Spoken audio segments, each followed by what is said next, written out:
Welcome, dear Professor Bertalanffy. Welcome to our INC office in Shanghai.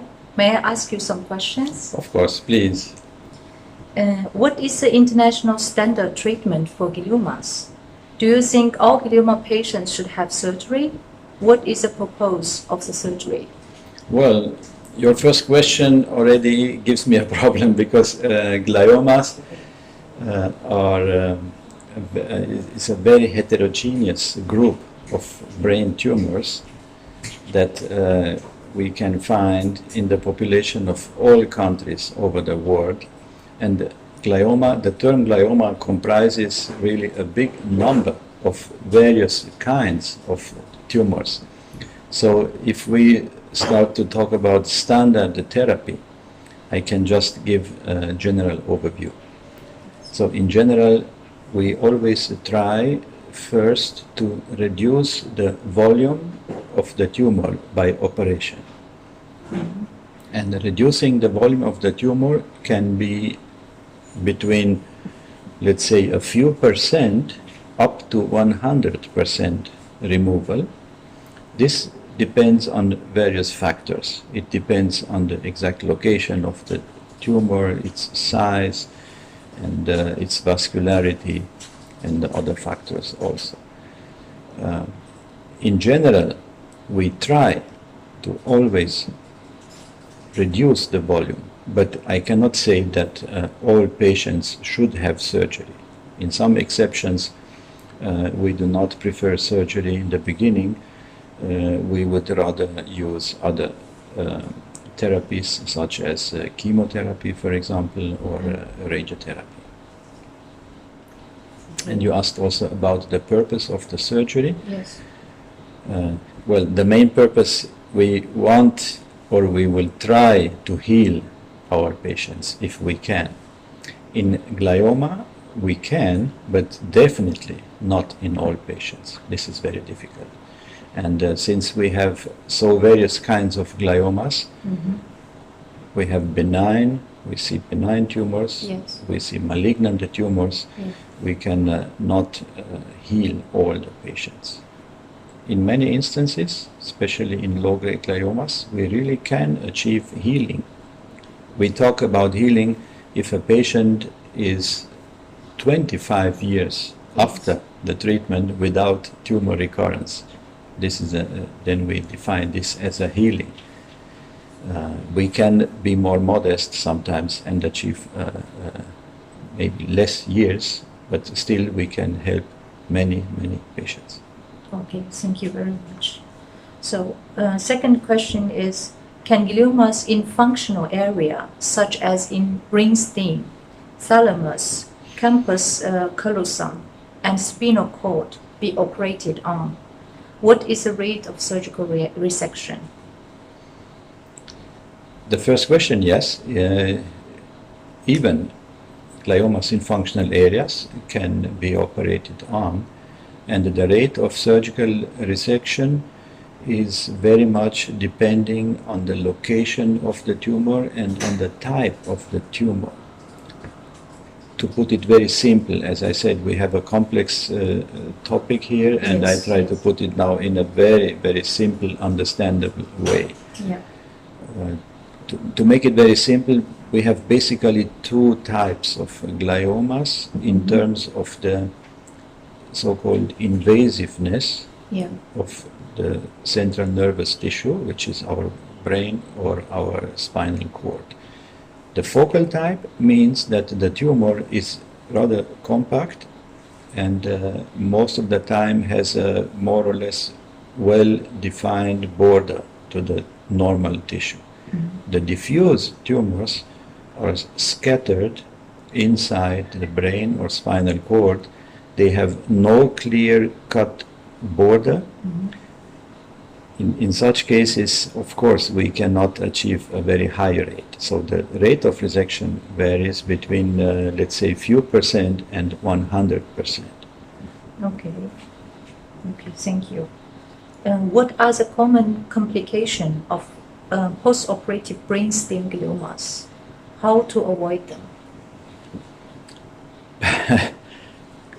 Actually, common complications usually, we try to avoid complications. Yes. And I must add here, we should differentiate between side effect of surgery, which can also be a clinical deterioration, so patients can be neurologically worse after surgery than before without complication. A complication is an event during or after the surgery, Yes. which is unforeseen and of course not desired and not well controlled by the surgeon or after the treatment. This is a complication. For example, a bleeding. Yes. This can occur actually in any surgery, not only, of course, not only in glioma surgery alone. We can have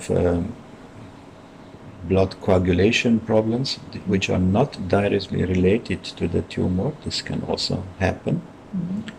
Or many other complications not directly related to the tumor can occur, like side effects of the heart, of the lung, like pneumonia, or in some infection in other parts, or kidney problems and so on. So these are complications.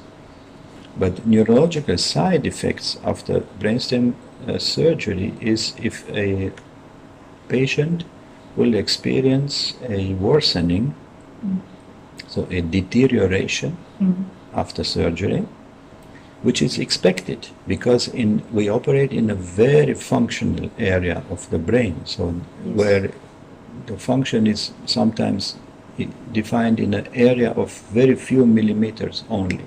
So even if we just touch this area by surgical manipulation, patients can have a worsening, which is temporary. Sometimes it's only 1, 2, 3 days. Sometimes it's a few weeks, but they recover because the tissue is not destroyed. Yes.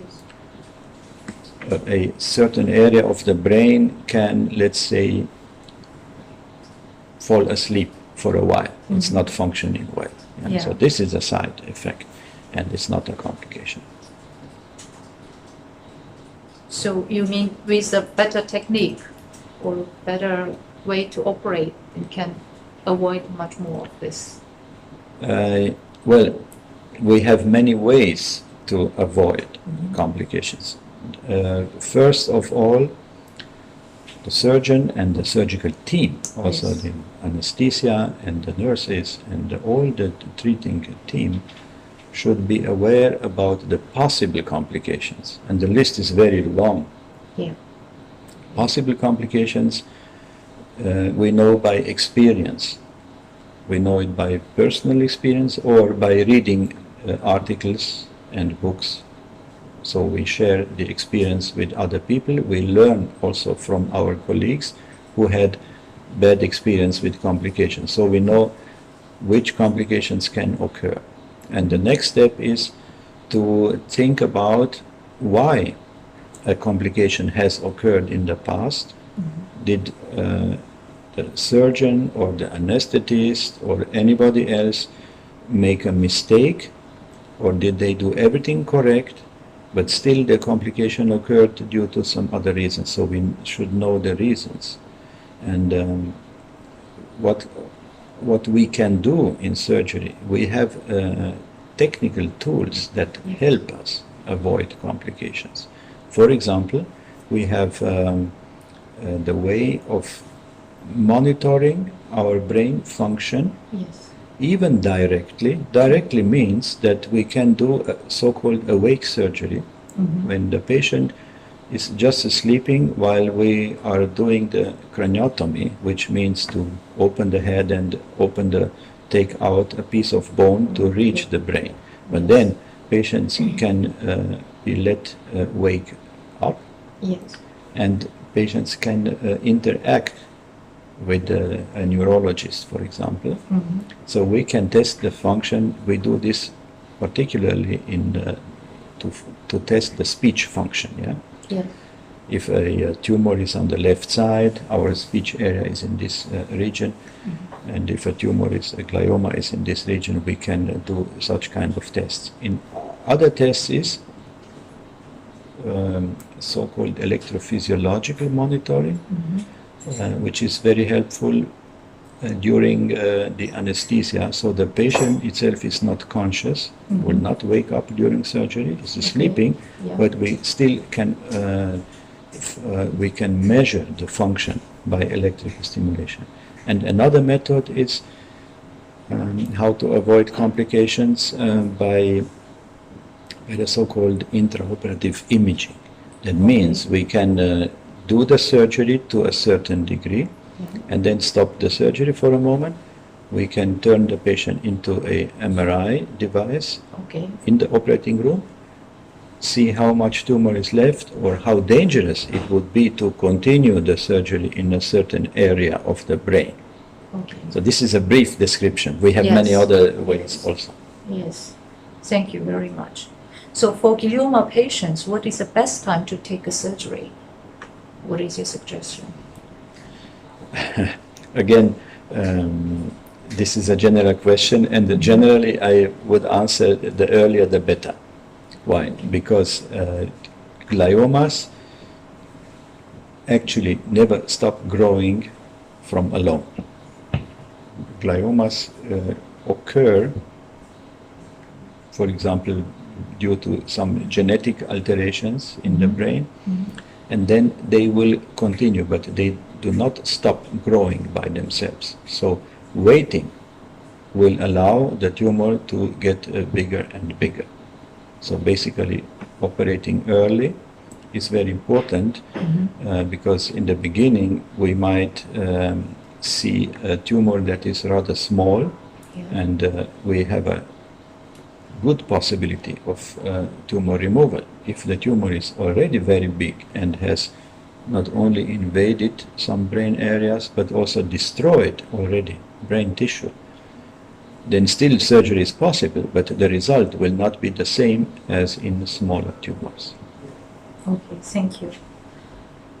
What should be done after recurrence of glioma after surgery? What are the world's leading comprehensive treatment options for the gliomas? Yes, well, this is a very common issue, that even with our best treatment, best surgery, best chemotherapy, and best radiotherapy after the treatment, patients still may experience that the tumor is coming back, so it's growing again. And in such kind of recurrent gliomas, we always evaluate first, is there a possibility to do a second surgery? Then we will do, because the less amount of tumor is present in the brain, the better is the result, the better it is for the patient. So this will be the first option to evaluate. If we can say yes, a second surgery is possible, this will be the first step. Then the next question is there any additional radiotherapy possible? In many cases, yes, not always. It depends on the dose and on the location. It depends on the time between the last radiotherapy and the recurrence of the tumor, but basically it is also a possibility. And then we can either do the same chemotherapy as before, or we can change the modality of chemotherapy. So we have many possibilities, and we will evaluate them all, but in a very tailored manner, because we have various gliomas, various tumor sizes, various locations, and various extensions of the tumor. So these all these factors play an important role in the decision making process. So because this is so complex, I cannot imagine that non-specialists can just go in the internet and then say, give the data, a glioma, how many millimeters of size and location, and then the computer will tell me what to do. No, this is not yet possible. Yes, thank you. Yes. So next question is, can cavernous hemangiomas of the brainstem be operated? What are the risks of the surgery, and what is the rate of surgical resection for such kind of disease? Yes, cavernous malformations of the brainstem can be operated, even though they are in a very critical area. The brainstem is our oldest part of the brain, and it is important for many functions, for example, for eye movement, for the deglutition, for the tongue movement, and for other functions. And because the nervous tissue is so compact in the brainstem, even a small lesion, even if it's only 3, 4, 5 millimeters, already can have some clinical implications like neurological deficits. So we should also say that not treating a cavernous hemangioma that has caused the bleeding already carries a high risk, because the bleeding can come back, can recur, and second, third, sometimes several bleedings occur. And maybe it can be also that each time the situation is worse. So I have specialized during the last more than 2 decades, more than 20 years, on the treatment of cavernomas in the brainstem. I can say I know a lot about these lesions, but I still can learn new aspects from my patients, even at present, because each case is different. And there are many aspects, surgical aspects, to be known when we talk about surgical treatment, to know how to approach the lesion, from which side. We have several possibilities to reach such kind of lesions, and this necessitates really great experience over a long time to take the right decision. Also the timing of surgery is very important, and then the technique is very important. So you asked me about the risks of surgery. The risks are basically similar to the risks of brainstem glioma surgery, and will have neurological implications. So if something goes wrong, unexpectedly, we can have a second hemorrhage after surgery, or we can experience severe neurological problems in the patients. You asked me about the rate of surgical resection. Different from gliomas, in the cavernous malformations, we can, let's say, almost always achieve 100% removal. I say almost because in a few cases, even if we try to achieve 100%, it's not possible, or it would be possible only with high risk for the patient, and nobody wants to have this high risk, so the surgeon must evaluate during surgery. This is what I am also doing, of course, to evaluate, shall I continue? I know that there is a hidden part of the cavernoma. Shall I continue to take it, or shall I stay back to avoid permanent problems to the patient? But this is a rather rare condition. In the majority, 95%, we can achieve 100% tumor or cavernoma removal. Okay, thank you very much. So there's one more question about this. So if a patient just get a hemorrhage, can he or she be operated right after that, or need to wait for some time? This is also a very common issue, and I noticed that many doctors follow a concept that was rather popular 30 years ago or more, to wait. My concept is different, and I have experienced that operating the earlier is better for the patient. So the earlier the surgery is done, the better for the patient after the hemorrhage. Of course, it depends on the situation, on the specific situation, on the size of the bleeding and on the neurological condition of the patient. But to wait, as some doctors or sometimes many doctors recommend, is not very good, because on the long term, after a initial bleeding, a local scar will form, and this scar formation is actually impeding a good surgery. It makes the surgery more difficult, Yes. more risky, Okay. and even sometimes does not allow complete removal of the lesion. Okay. While another important factor is that in the initial stage, in the early stage after bleeding, the blood, the hemorrhage, is still more or less fluid.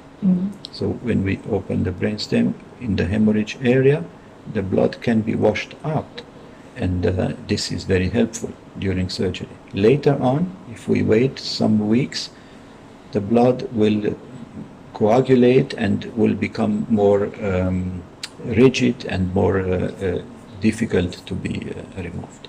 Okay, yeah, thank you. So the last question is, under what circumstance does a cavernous hemangioma in the brainstem area have to surgically removed? Is all type, or any time, or there's some? No.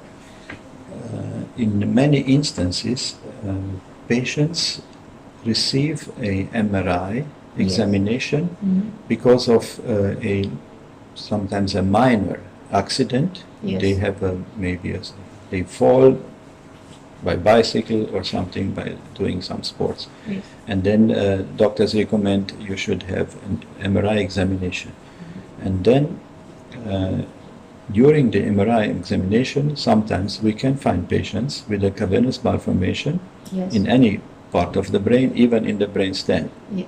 So this is a so-called incidental finding.